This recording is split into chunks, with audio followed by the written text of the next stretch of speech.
Muy buenos días a todos. Continuando con el programa, de acuerdo a lo que nos toca esta semana, uno de los temas es gestión del riesgo y desarrollo local sostenible. Muy bien, retomando un poco lo que nosotros vimos en lo que era el concepto de riesgo la semana pasada, conversando lo que es la gestión del riesgo ahora como tal, vemos que está compuesta de una serie de pilares.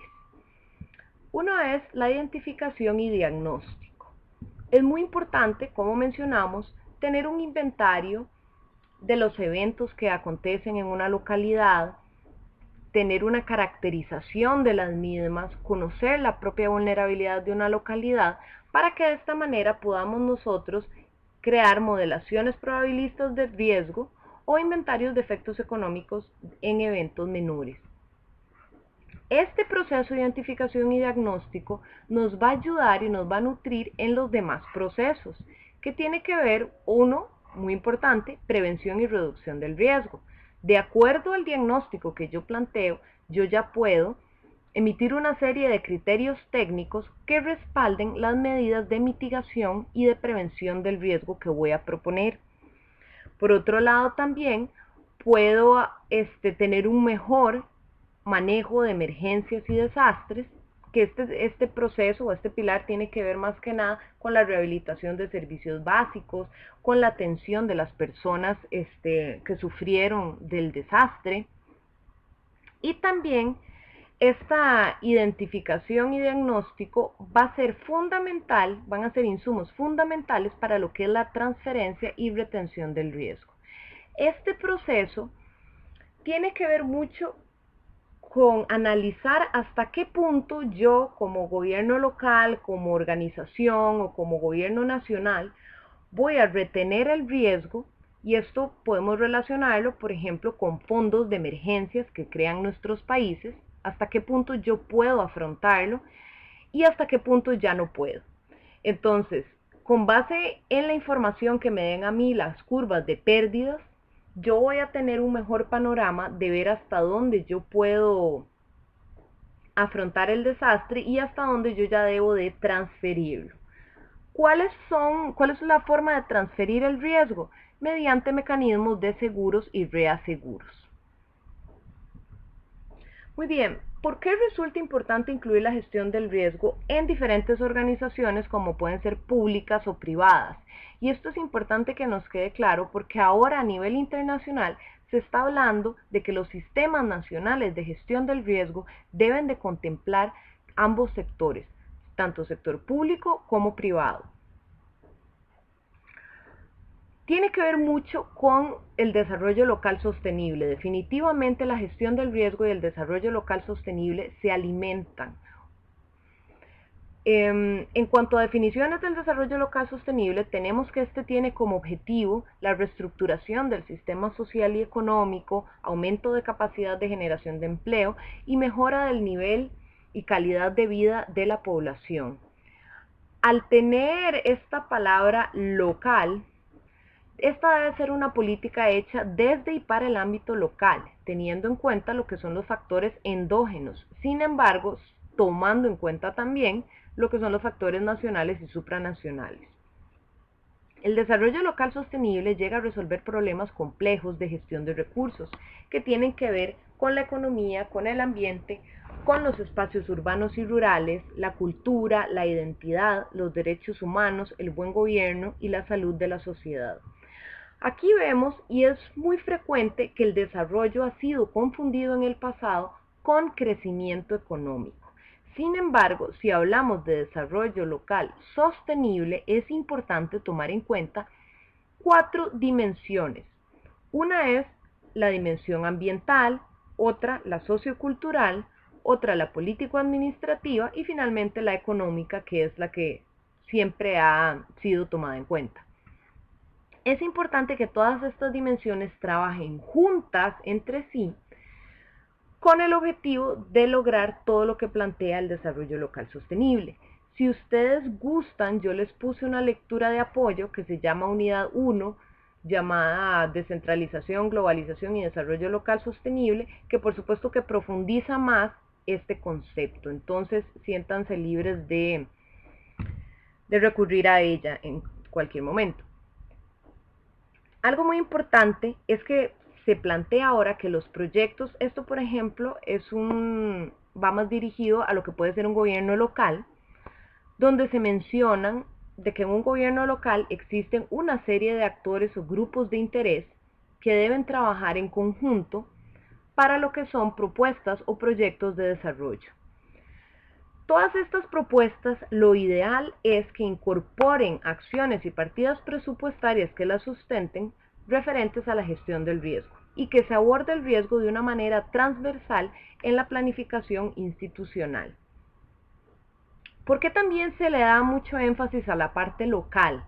En primer lugar, porque ellos son los que conocen mejor su territorio. O sea, aquí podemos tener, por ejemplo, estudios mediante metodologías como lo tiene la Cruz Roja del AVC, que es de amenazas, vulnerabilidades y capacidades, con el fin de medir la percepción del riesgo. Ellos son los que cuentan con el mayor conocimiento de percepción del riesgo.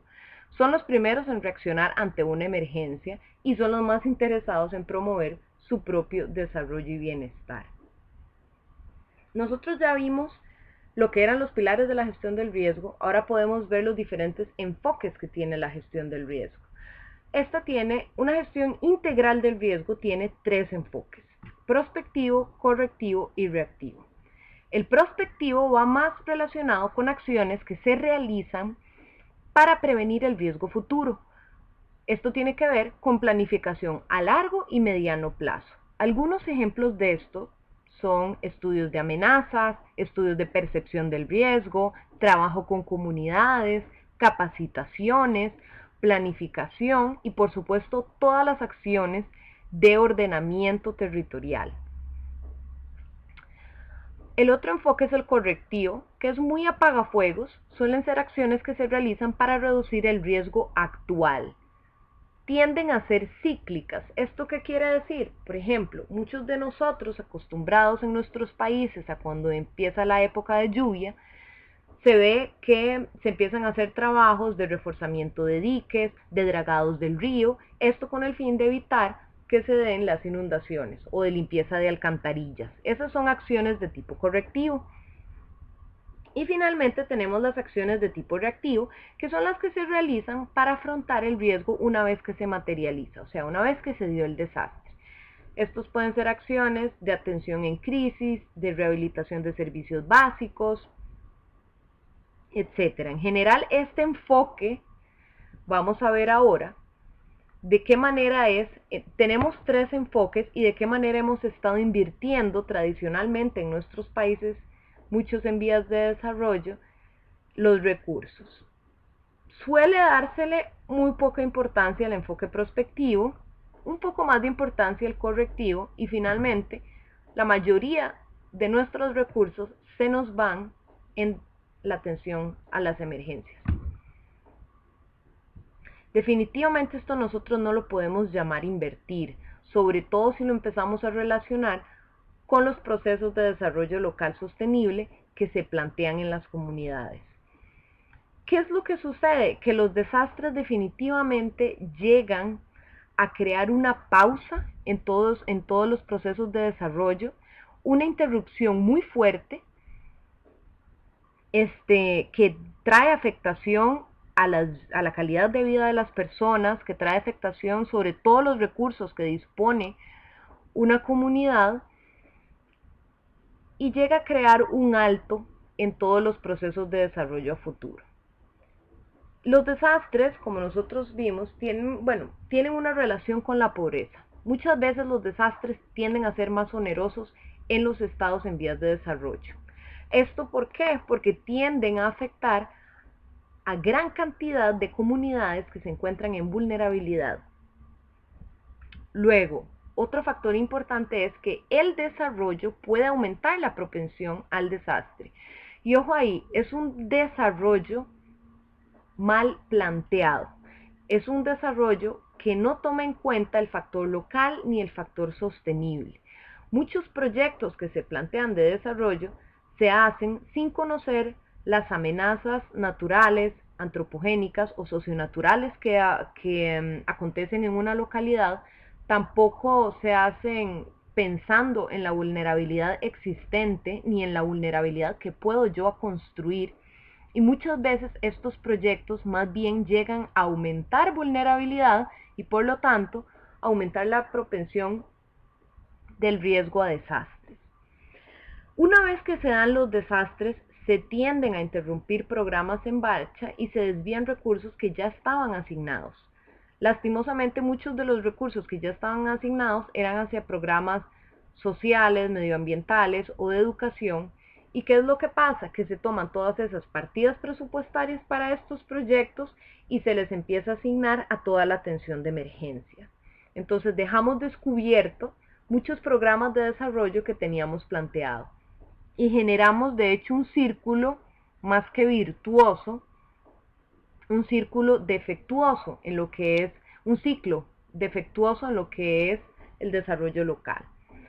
Las pérdidas repetidas por causas de desastres naturales definitivamente desestimulan la inversión extranjera y por supuesto que una sociedad que acontezca catástrofes o desastres recurrentes es una sociedad que adolece de pérdidas de familiares y de conocidos y que deben afrontar una carga emocional muy fuerte. Por lo tanto, aquí estamos hablando de una seria afectación a la calidad de vida de las personas. ¿Por qué también sigue siendo tan importante incluir una gestión del riesgo integral en los programas de desarrollo? Hay un argumento básico para integrar la conciencia del desastre en la planificación del desarrollo, y es que resulta antieconómico no hacerlo.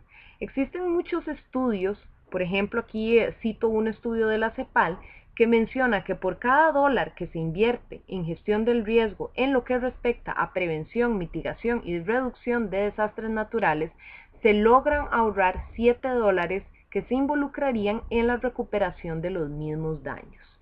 Entonces ya vemos la importancia de estarnos enfocando más en el enfoque prospectivo de la gestión del riesgo, que tiene que ver también muy orientado a lo que es el ordenamiento territorial y a la propia, digamos, como veremos después, al manejo de cuencas, que invertirlos o que simplemente derogar gastos atendiendo la propia emergencia.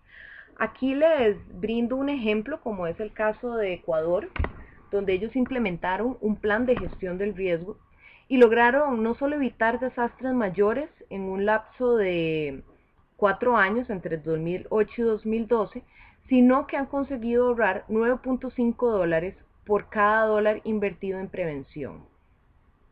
Ellos, por ejemplo, fue un plan que se gestionó entre estos años, donde más bien las precipitaciones fueron el doble de lo registrado en años anteriores y sin embargo las inundaciones fueron un tercio de las registradas en ese mismo periodo. Aquí vemos, por ejemplo, la importancia que tenemos que darle a todo este enfoque prospectivo del riesgo, que definitivamente es el que va a contribuir más a un desarrollo local sostenible. Les agradezco mucho su atención.